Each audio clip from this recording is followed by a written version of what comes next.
अलीकडे खेड्यांमधले तरुण नोकरी धंद्यासाठी शहरांकडे येतात, मात्र समृद्धी आणि ऋषिकेश परांजपे या दाम्पत्यानं प्रवाहाच्या विरुद्ध जाण्याचं ठरवलं। परदेशात आणि शहरात राहून गलेगठ्ठ पगाराची नोकरी करणाऱ्या या पती पत्नीनं नोकरी सोडली, शहर सोडलं आणि गावी आले। राजापूरमधील एका छोट्याशा गावात काजू प्रक्रिया उद्योग सुरू करायचं ठरवलं। काही संकटांचा सामनाही केला। शहरात राहिलेल्या समृद्धीनं सगळ्या वातावरणाशी जुळवून घेतलं आणि काजू प्रक्रिया उद्योगात मोठी झेप घेतली। आज त्यांच्या परांजपे कॅश्यू प्रोडक्ट्स कंपनीत 200 महिला काम करतात। या उद्योगाच्या माध्यमातून त्या कोट्यवधींची उलाढाल करतात।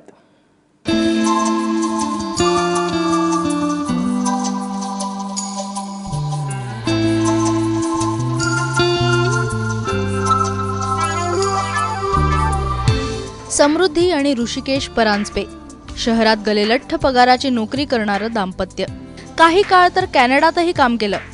नव्या पिढीला अपेक्षित सारं काही असतानाही कोकणातलं त्यांचं गाव त्यांना खुणावत होतं। एकीकडे नोकरीतला तणाव तर दुसरीकडे कोकणातली नैसर्गिक संपत्ती, शांतता आणि समाधान होतं। हेच समाधान मिळवण्यासाठी दोघेही राजापूर जवळच्या कोणसर गावात परत आले। शहरात वाढलेल्या समृद्धीला हे गाव, इथली माणसं, भाषा, जंगल सारं काही नवीन असताना देखील सगळ्यांशी जुळवून घेत काजू प्रक्रिया उद्योग सुरू करण्याचं तिने ठरवलं। सुरुवातीला 2 वर्ष अनेक अडचणींचा सामना करावा लागला, तरीही समृद्धीने मार्ग काढत 2011 साली 60 महिलांना एकत्रित करून काजू प्रक्रिया उद्योग सुरू केला। कॅनडाला जाऊन आलेला मुलगा म्हणजे मुंबईतली लोकांना आउट ऑफ इंडिया जायचं असतं, गावातली लोक मुंबईत यायची असतात आणि आम्ही मात्र उलटा प्रवास करत होतो। जॉब सोडला दोघांनीही आणि होतं त्या पुंजीमध्ये आम्हाला 6 महिन्यात आमचं चालू होईल असा या विचार करून आम्ही चालू केलेली ही गोष्ट। पण सगळ्या ह्याच्या गव्हर्नमेंटच्या सगळ्या परमिशन्स वगैरे घेण्यासाठी 2 वर्षाचा काळ गेला। एवढं मोठं स्ट्रक्चर उभं करायचं होतं। आज 3 मजल्याची फॅक्टरी, त्याच्या बांधकामासाठी आमचे 2 वर्ष गेले। खूप स्ट्रगल होतं याच्यामध्ये आणि बाकीचं म्हणण्यापेक्षा फायनान्शियल स्ट्रगल आम्हाला खूप होतं। ते दोघंही शहरात वावरलेले आहेत, त्यामुळे इकडच्या लोकांशी कसं पटवून घेतील असं मलाही स्वतःला हा पहिला प्रश्न होता।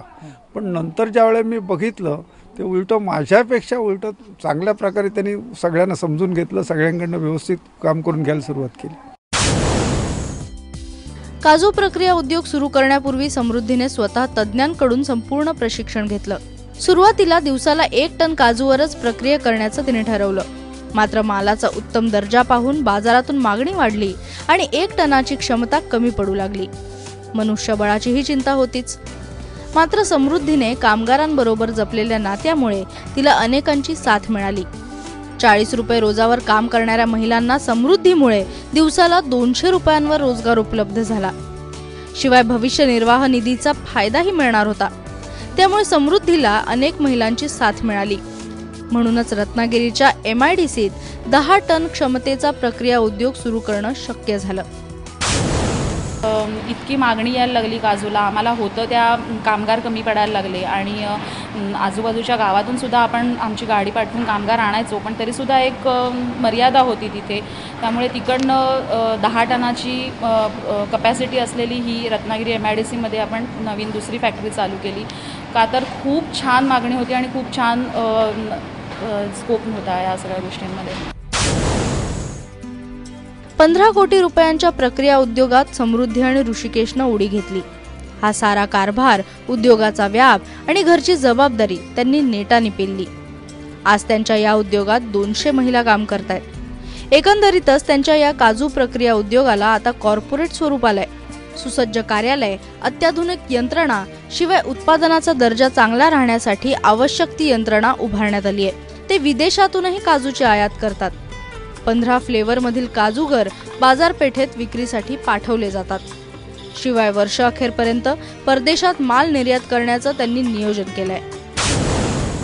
एक्सपोर्टमध्ये उतरण्याची इच्छा आहे, त्या दृष्टीनेच हा मोठा 10 टनाचा प्लांट टाकण्याचा विचार केलेला आहे। कारण आत्ता तर काजूची मागणी इतकी आहे की डिमांड जास्ती, सप्लाय कमी असं चालू आहे आणि इच्छा आहे एक्सपोर्टला जाण्याची।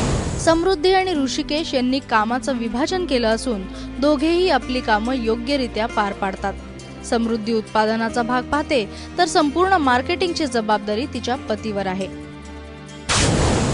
तिने पूर्ण प्रोडक्शनची जबाबदारी घेतली आणि जवळपास 80-90% महिला असल्यामुळे तिला ते करणं जास्ती सोपं गेलं. त्यामुळे आमच्यामध्ये सुरुवातीपासून एक क्लिअर कट डिस्टिंक्शन होतं की मी मार्केटिंगची बाजू सांभाळत होतो आणि ती पूर्णपणे प्रोडक्शनवर कॉन्सन्ट्रेट करत होती.